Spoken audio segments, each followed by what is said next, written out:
ለምን የባልና ሚስት ሩካቤ የሚከለከል ነው የሚል ጥያቄ ይኖራል። ኃጢአት አይደለም። በነገራችን ላይ የባልና የሚስት ወይም ደግሞ በትዳር የሚፈጸም ሩካቤ ስጋ ወይም በመኝታ አንድ የሚኮንበት ስርዓት ኃጢአት አይደለም። እየሰማችሁ ነው አይደለም? ጋብቻ ቅዱስ ነው። መኝታው ምን እንደሆነ እንናገራለን፣ ንጹህ እንደሆነ እና ይሄን በደንብ ማወቅ ያስፈልጋል። ቤተክርስቲያን ለምሳሌ በሰንበት ቀን በመኝታ አንድ እንዳትሆኑ ስትከለክል ያገባችሁ ሰዎች በእመቤታችን በዓል፣ በቅዱስ ጊዮርጊስ በዓል፣ በሌሎችም በዓላት ከተቻለም ደግሞ በአጽዋማቱ በእነዚህ አጽዋማት ቤተክርስቲያን ስትከለክል በጋብቻ የሚደረግ ሩካቤ ስጋ ኃጢአት ነው፣ ነውር ነው፣ ርኩስ ነው እያለች አይደለም። ነገር ግን ሐሳቡ ምንድነው? ስለ ጋብቻ የሚጸለይበት ጊዜ እንዲገኝ ነው።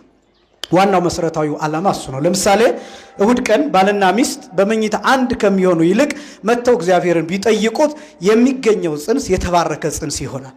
እነሱ መተው እሁድ አስቀደሱ አይደለም፣ ከቻሉ ደግሞ ስጋውን ደሙን ተቀበሉ አይደለም።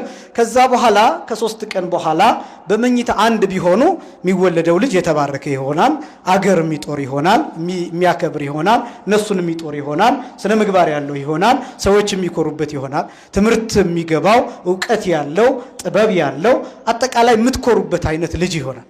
አንድ ወልዶ እልፍ ይሆናል ማለት ነው። ስለዚህ ያ እንዲሆን እንዲባረክ ስለሚፈለግ ነው። የቅዱሳንን ታሪክ ሁሉ ብትመለከቱ እንደዚህ አይነት ታሪኮችን ታገኛላችሁ።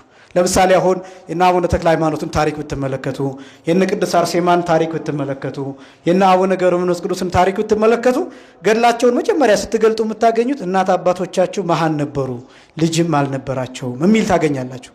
እና ይሄ የሚሆንበት ምክንያት ለምንድን ነው ሲባል ስለ ልጅ እየለመኑ እየጸለዩ ቆይተው ምን አይነት ደረጃ ይደረሳል መሰላችሁ? ልጅ ብቻ የሚፈለግበት ደረጃ ይደረሳል። ያ ማለት የእንስሳዊ ጠባይ እንስሳዊ ፍቶት ጠፍቶ ስለ ሩካቤ ስጋ ማሰብ ፈቃደ ስጋ የሚባለው ነገር ይጠፋና ልጅ ብቻ በቃ ዘር ለመተካት ብቻ ይሆናል ሐሳቡ። ያንን እግዚአብሔር ይፈልገዋል። ቅዱሳን እዛ ደረጃ ሲደርሱ ነው የሚወለዱት። እናት አባቶቻቸው ሲደርሱ የቅዱሳን በረከት በሁላችንም ላይ ይደርብን እና ስለዚህ ጸሎት ያስፈልገዋል። በተለይ ደግሞ ጽንስ ሲታሰብ አሁን የቀድሞዎቹ እናቶቻችን ያው እኛ በመጽሐፍ ነው የምናነበው ብልሆች ናቸው።